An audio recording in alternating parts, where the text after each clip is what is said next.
Olá, seja bem-vindo ao TRT das Gerais, um programa da Justiça do Trabalho de Minas. Nesta edição, você vai saber mais sobre a campanha de valorização da Justiça do Trabalho no TRT da Terceira Região.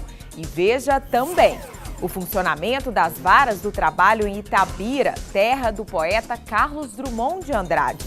Projeto Leis e Letras lança livros no tribunal e na entrevista especial de hoje vamos falar das mudanças que a lei da reforma trabalhista trouxe para as férias, acordos e convenções coletivas.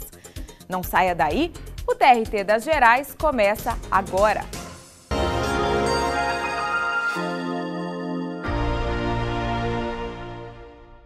Nossa equipe viajou para Itabira, terra do poeta Carlos Drummond de Andrade, para conhecer o funcionamento da Justiça do Trabalho na região.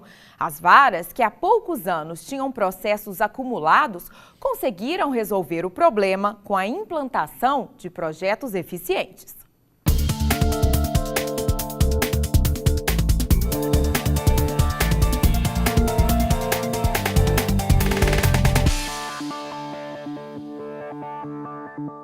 Itabira localiza-se no quadrilátero ferrífero, a pouco mais de 100 quilômetros da capital mineira. Com cerca de 120 mil habitantes, a mineração surgiu na região em 1720, quando dois paulistas encontraram ouro em suas montanhas.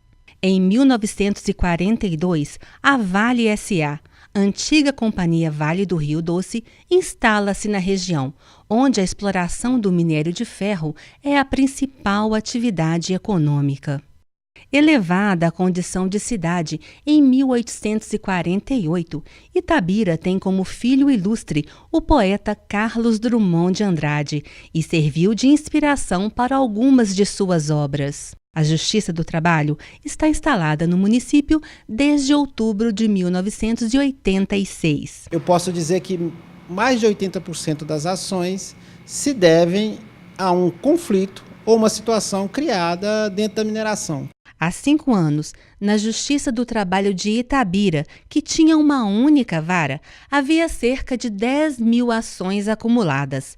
Com a falta de espaço para guardar tantos processos, foi preciso até alugar um imóvel. Havia um passivo histórico de processos de 2005, 2006, 2007, 2008, até 2011, 2012 havia ainda processos distribuídos de complementação de aposentadoria, processos cujos valores são realmente expressivos. Aqui a gente saía como louco, né? O que entrava no dia não era consumido, não tinha condição de acertar. Foi quando surgiu a necessidade de aprimorar a atuação da vara.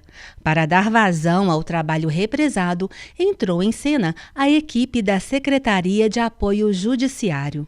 Novas rotinas foram estabelecidas, processos foram digitalizados e a vara passou por um planejamento com o auxílio da Secretaria de Apoio Judiciário e acompanhamento da Corregedoria. Em novembro de 2013, foi criada a segunda vara do município.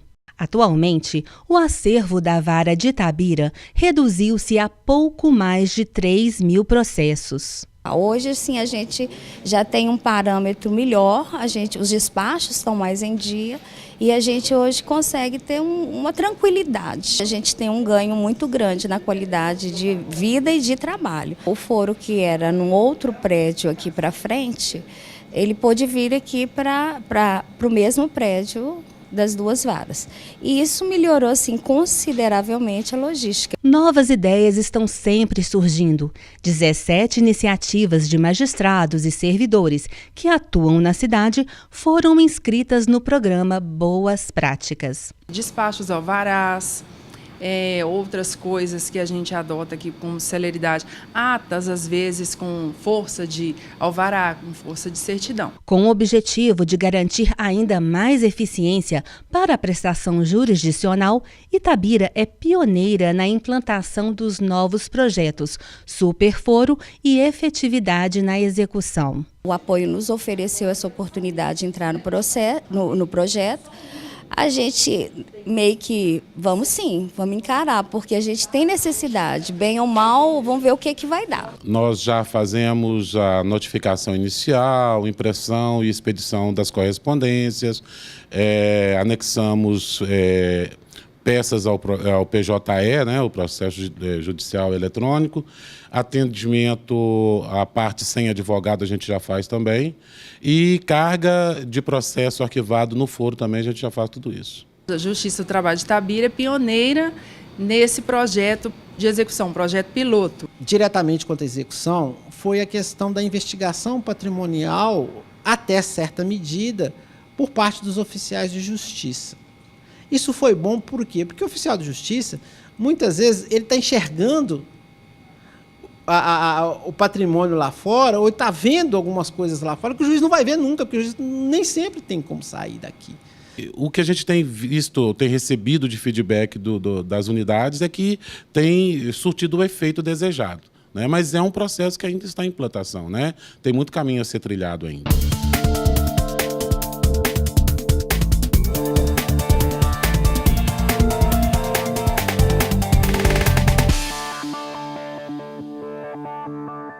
Veja a seguir, TRTs se unem em campanha pelo fortalecimento da justiça do trabalho no país e o lançamento de livros sobre a reforma trabalhista no projeto Leis e Letras. É daqui a pouco, depois do intervalo.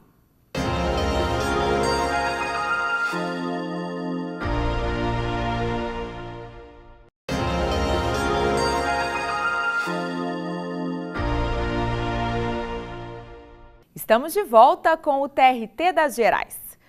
Magistrados, servidores e acadêmicos se reuniram no plenário do TRT de Minas para o lançamento de livros sobre a reforma trabalhista. A atividade faz parte do projeto Leis e Letras.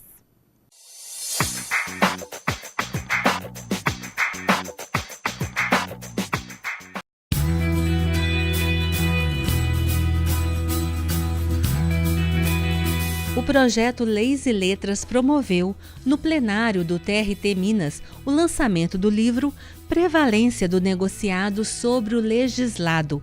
Reflexões críticas à constitucionalidade do artigo 611-A da CLT, da autoria de Rosemary de Oliveira Pires, desembargadora do TRT da Terceira Região, e Arnaldo Afonso Barbosa, professor da Faculdade de Direito da UFMG. O evento também abordou a obra Constitucionalismo, Trabalho, Seguridade Social e as reformas trabalhista e previdenciária. Atuaram como formadores o juiz do TRT3, Vitor Salino, e a procuradora do Ministério Público do Trabalho de Minas Gerais, Luciana Nacur Lorentz. O evento foi aberto pelo primeiro vice-presidente do TRT-MG, desembargador Ricardo Moalen, e contou com a presença de magistrados e representantes da Escola Judicial do TRT de Minas, do Ministério Público do Trabalho de Minas Gerais e a Matra 3. A desembargadora Rosemary de Oliveira Pires formula questões reflexivas sobre o tema da prevalência do negociado sobre o legislado. Bom, o artigo 611 foi introduzido com a reforma trabalhista, a Lei 13.467. Nós entendemos o seguinte, não há dúvida que antes nós já adotávamos, antes desse dispositivo, nós já adotávamos como jurisprudência, mesmo a doutrina, a prevalência do negociado sobre o legislado, mas vendo uma certa paridade, ou seja, quando havia uma negociação, nós considerávamos que no instrumento haveria concessões recíprocas. A dúvida que nos surge agora com esse texto de lei, numa visão literal, é se realmente haverá uma prevalência do negociado, inclusive contra a legem, ou seja, reduzindo os direitos trabalhistas. Esse é o grande risco de uma leitura afoita e não na perspectiva constitucional sistêmica. A magistrada analisa o papel dos sindicatos dentro dessa nova realidade. Sempre que falamos em negociação coletiva, estamos dizendo de instrumentos no qual o sindicato participa, nos quais o sindicato participa.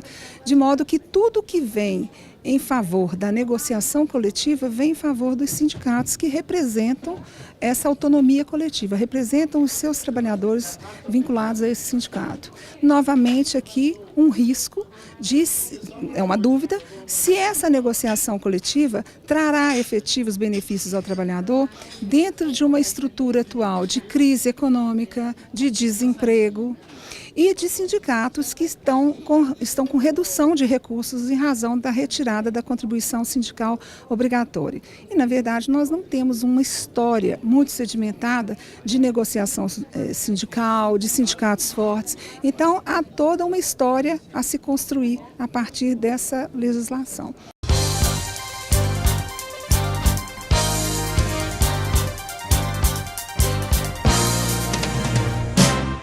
Você acompanha esta e outras notícias do TRT Mineiro no nosso site trt3.jus.br. TRTs de todo o país se uniram em uma campanha de valorização da Justiça do Trabalho no Brasil. A ideia é mostrar a importância do judiciário trabalhista para o fortalecimento da cidadania e a manutenção de direitos sociais.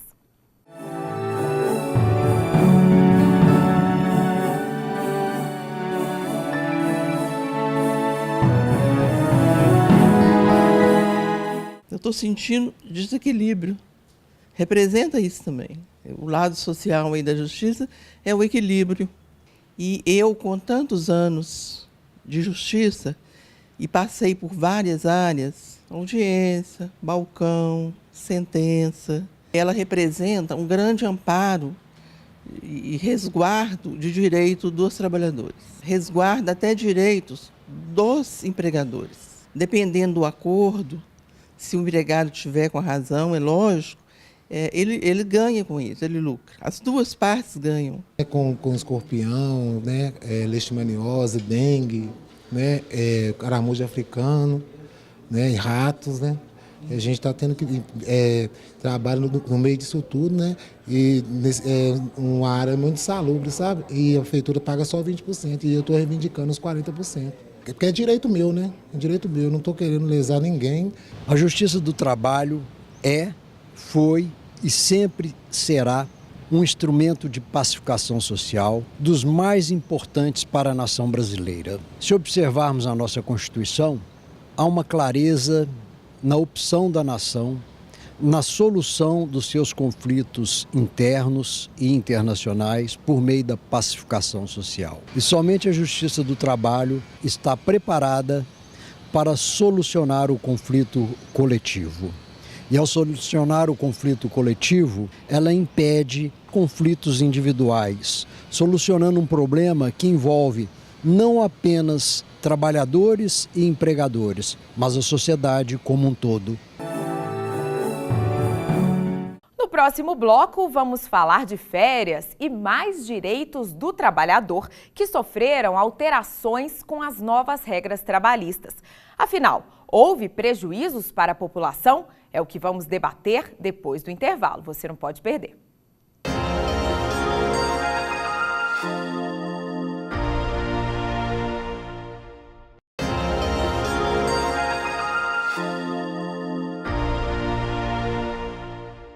Todo trabalhador fica ansioso pelo descanso, principalmente durante as férias. Mas a reforma trabalhista trouxe algumas mudanças na lei que alteram as regras para o período. Para esclarecer melhor esse e outros temas, trazemos mais uma entrevista produzida pela Escola Judicial do TRT de Minas, desta vez com o desembargador Sebastião Oliveira.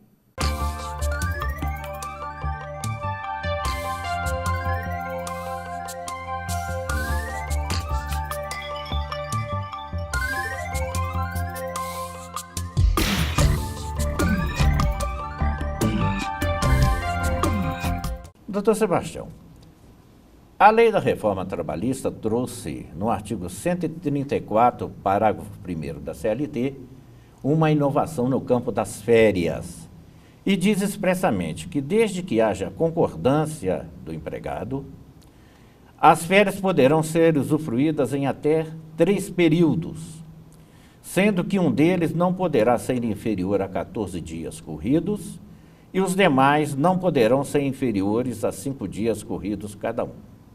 Essa fragmentação no gozo das férias, após o trabalhador ter prestado serviço por todo o período aquisitivo, né? Essa diluição no gozo das férias, não vai trazer um prejuízo para o empregado, sobretudo se considerarmos a necessidade, né, imperativa de que o gozo dessas férias devesse ser também efetivado junto com o todo da família?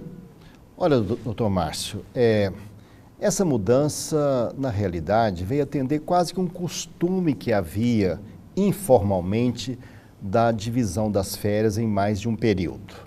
A Convenção 132 da OIT permite a fragmentação, mas exige que pelo menos 2 semanas, 14 dias, sejam gozadas de forma ininterruptas.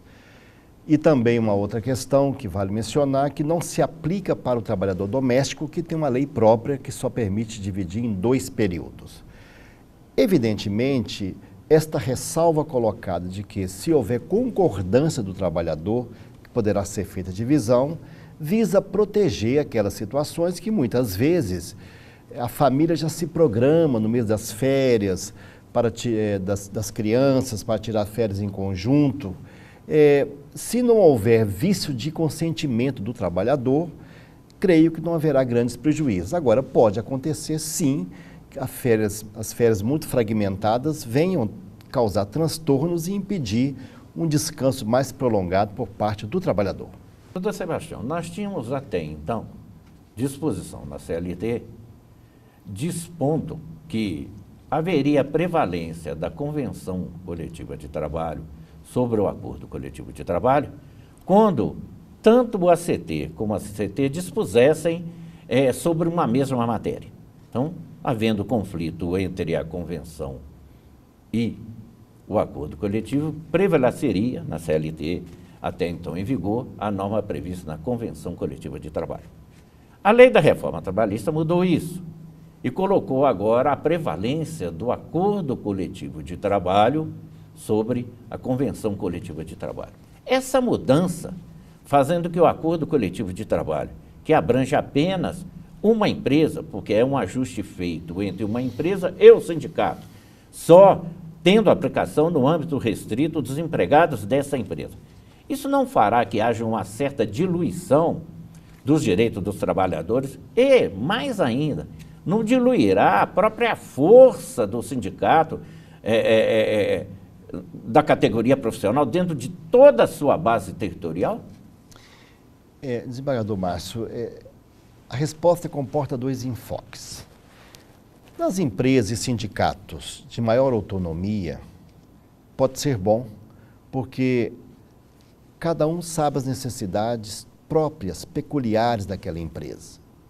Por outro lado, pode ocorrer nos sindicatos mais fragilizados de haver uma imposição irrecusável nas propostas da empresa e aí ocorrer negociações que fragiliza ou que abre mão de muitos direitos, muitas vezes com ameaças veladas de dispensa. Na vigência do dispositivo anterior, da redação anterior, já havia essa questão do conglobamento, discutia a convenção como um todo. E, às vezes, a própria convenção abria uma oportunidade de haver negociação localizada por empresas. Como a tendência da reforma agora é priorizar a autonomia individual e não a coletiva, está na mesma direção. Em vez de priorizar a negociação sindical da categoria como um todo, vai priorizar a negociação daquela empresa específica. Podem ocorrer abusos nessa matéria e precisamos estar vigilantes nesse sentido. O que nós esperamos é que os sindicatos, que agora adquiriram uma extraordinária autonomia, possa estar bem assessorado por médico do trabalho, engenheiro de segurança, para celebrar negociações coletivas mais racionais e defendendo efetivamente a categoria, especialmente no campo da segurança e saúde do trabalhador. É o que nós esperamos. Doutor Sebastião, o artigo 611b da CLT, agora com as inovações da lei da reforma trabalhista, traz uma disciplinação do teor seguinte: as regras sobre duração do trabalho e intervalo não são consideradas normas de saúde, higiene e segurança do trabalho para fins de ilicitude de ajustes feitos através de ACTs ou CCTs. Ou seja, haverá uma total liberdade dos sindicatos da categoria profissional e econômica na feitura desses ajustes através de ACT ou de CCT.